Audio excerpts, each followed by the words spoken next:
Assembly کے انتخابات کے بعد بلایا گیا ہے، گجرات کے اسمبلی انتخابات کے بعد میں سب سے پہلے آپ تمام کا شکریہ ادا کرتا ہوں کہ آپ تمام نے اپنی اپنی قابلیت اور اپنی اہلیت کے مطابق اس اسمبلی کے انتخابات میں مجلس کے امیدواروں کے لیے آپ نے محنت کی، جستجو کی، قربانیاں دی۔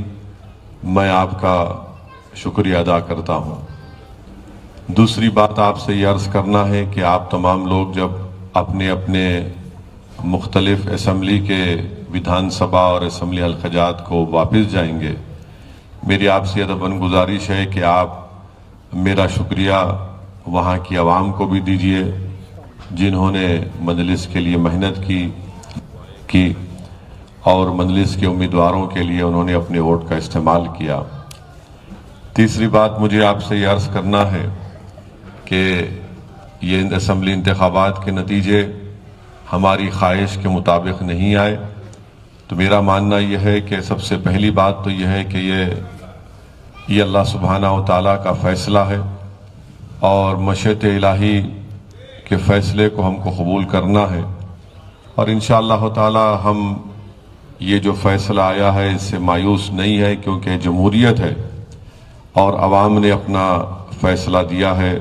ہم اس کو کھلے دل سے اس کو قبول بھی کرتے ہیں، اور انشاءاللہ تعالیٰ جو ہم میں یقیناً کوئی کمزوریاں ہوئی ہوں گی، کوئی کمزوریاں ہیں ابھی بھی، ان کمزوریوں کو دور کرنا اب یہ آپ کی اور میری ذمہ داری رہے گی، اور میں یہ نہیں چاہتا ہوں کہ ان کمزوریوں کو یہاں پر بیان کروں۔ آپ تمام لوگ ذمہ دار ہیں، آپ زمین پر تھے اور آپ نے ان کمزوریوں کو دیکھا ہے۔ اب ہم کو اور آپ کو مل کر ان کمزوریوں کو دور کرنا ہے، اور جیسا کہ صابر بھائی نے کہا کہ وہ کمزوریاں تنظیمی طور پر بھی ہوں گی، آرگنائزیشن لیول پر بھی ہوں گی، ہم کو ان کمزوریوں کو دور کرنا ہے۔ کمزوری ہو سکتا ہے کہ آپسی تھوڑے بہت اختلافات بھی رہے ہوں گے، اس اختلافات کو بھی دور کرنا ہے، اور تیسرا یہ ہے کہ ہم اپنی جدوجہد کو جاری رکھیں گے۔ میرا ماننا یہ ہے کہ ایک سیاسی پارٹی کے سیاسی سفر میں اسمبلی کے انتخابات ہوں یا کوئی بھی انتخابات کے نتیجے ہوں، ہم کو ان نتیجوں کا سامنا ہر سیاسی پارٹی کو کرنا پڑتا ہے۔ آج ہم کو کامیابی نہیں ملی، یقیناً تھوڑی بہت ہمارے دل میں رنجش ہوگی کہ بھائی ہم اتنے محنت کی، ہم کو کامیابی نہیں ملی، مگر یاد رکھیے کہ یہ حالات سے ہر ایک کو گزرنا پڑتا ہے۔ جب میں پہلی مرتبہ آج سے 28 سے 29 سال پہلے جب اپنا پہلا اسمبلی کا الیکشن کا ٹکٹ مجلس نے مجھے دیا تھا، تو اس وقت مجلس کے بہت سے اراکین اسمبلی حیدرآباد میں تھے، تو سوائے میرے تمام امیدواروں کی کامیابی نہیں ملی۔ وہ اسمبلی کے انتخابات میں ان کو شکست ملی، ہار گئے تھے۔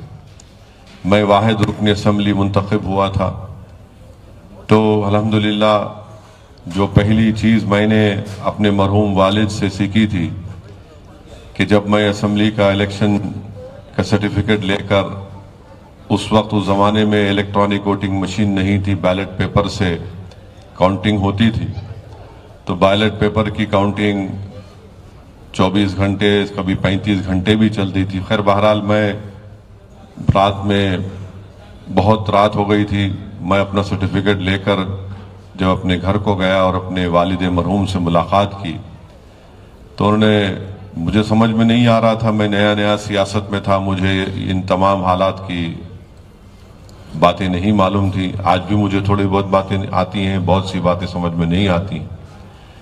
تو ہمارے والد نے مجھ سے کہا کہ ابھی تم سو جاؤ، آرام کرو، صبح میں بات کرتے ہیں۔ اور جب صبح ہوئی تو ہم نماز پڑھ کے سو گئے تھے، تو 10:30 11 بجے میرے والد نے میرے کمرے کے پاس آ کر کہا کہ چلو ابھی دارالسلام جانے کا ہے۔ تو میں سمجھا نہیں کہ میں سمجھا کہ بھائی یہ آدمی ہے کیا ہے، ابھی ہم سب ہار گئے اور یہ دوسرے دن صبح مجھ سے کہہ رہے ہیں کہ چلو ابھی. تو آپ اندازہ نہیں کر سکتے، جب ہم دارالسلام کو گئے حیدرآباد میں تو قریب 10 سے 15 دن تک دارالسلام میں صرف 3 لوگ بیٹھتے تھے. ایک میرے مرحوم قائد، میرے والد مرحوم، میں، اور ہمارے پاس ایک آفس میں کام کرنے والے رزاق صاحب. تو 15 دن ہم لوگ اکیلے بیٹھتے تھے. کوئی لوگ، بہت سے مجلس کے لوگوں میں مایوسی تھی، غم تھا، مگر 15 دن کے بعد لوگ آتے گئے. مجھ سے ہمارے مرحوم والد نے بڑی محنت کروائی. میں نے آج جو کچھ بھی میں آج یہاں پر آپ کے سامنے کھڑا ہوں، یہ اللہ سبحانہ و تعالیٰ کا بہت بڑا کرم ہے، اور اللہ نے اپنے حبیب محمد مصطفیٰ صلی اللہ علیہ وسلم کے صدقہ طفیل میں مجھے یہاں تک لایا. اور میرے مرحوم والد کی اور میری ماں کی دعائیں ہیں کہ میں یہاں تک آیا ہوں. تو آپ تمام کو صرف یہی بات آپ سے عرض کرنا چاہوں گا کہ ہمت مت ہاریے. اگر آپ ہمت ہار جائیں گے تو پھر آپ زندگی میں کچھ بھی نہیں کر سکیں.